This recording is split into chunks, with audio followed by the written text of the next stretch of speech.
రేయ్ సెయి తిరగని writer set ఎక్కి రాసినట్టు ఈ మధ్య కొంతమంది అదోలు వడ్డీ డబ్బులు ఎగ్గొట్టి ఇంట్లో లేము ఊర్లో లేమని చెప్పి అలా ఆవిళ్ళ చేత ఏదో కబుర్లు చెప్పిస్తున్నారు.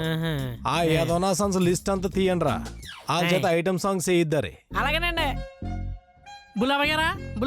ఏట్రా డోపర్ అంత ఆనందంగా ఉన్నావు? కొంపదీసి మీ అమ్మమ్మ కానీ పాస్పోర్ట్ కానీ తీసుకుని పైకి కానీ పోయిందేటి? ఆవిడ అక్కడ ఆధార్ కార్డు తీసుకుని ఆనందంగానే ఉందండి బాబా. మీరు ఇక్కడ వడ్డీ లెక్కలో ఐటమ్ సాంగ్లు అంటూ కూర్చుంటే మీ జీవితం ఐటమ్ సాంగ్ అయిపోయేట్టుందండి బాబా. ఒకసారి చూసుకోండి. రే బుల్లబ్బాయి మీద కౌంటర్లు కానీ వేసావు అనుకో, ఆడి చేత ఈడి చేత కాదు రే, నీ చేత ఐటమ్ సాంగ్ జీవితంతో నేనేం చేస్తాను ఏదో తత్తి కొడకాని. అయ్యి బాబాయ్ కౌంటర్లు కాదండి, నిజమేనండి బాబా. బుజ్జమ్మ గారికి సంబంధం మాట్లాడటం కోసం లక్ష్మీనారాయణ గారు దత్తుడు గారు ఇప్పుడే హైదరాబాద్ వెళ్ళారండి బాబా.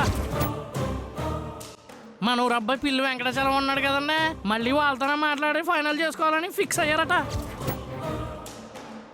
ఓ సబ్బ కనకాంబరం, ఎవడ మ్యాచ్ ఫిక్సింగ్ లాడి చేసేసుకుంటే ఈ బుల్లబ్బాయి కామ్గా ఊరుకుంటాడేట్రా, రంగంలో గురికాడు. రేయ్ జరిగితే జైబేరి లేకపోతే రణబేరి, వాళ్ళు అక్కడ సంబంధం చూసుకుని వచ్చే లోపు ఇక్కడ ఈ బుల్లబ్బాయి సంబంధం ఫిక్స్ చేసేసుకోడు. రేయ్ ఇది కొంచెం యాక్షన్ సీక్వెన్స్ రోయ్, మీతోటి గొడుగులతో పని లేదు, సోలో ఫైటింగే.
నువ్వా?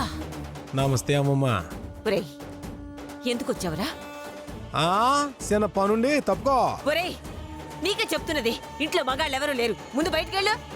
దీంతో సదియా మనకు మగాళ్ళతో పని ఏముంటది, మన పని అంతా ఆడలేడీస్ తోటే.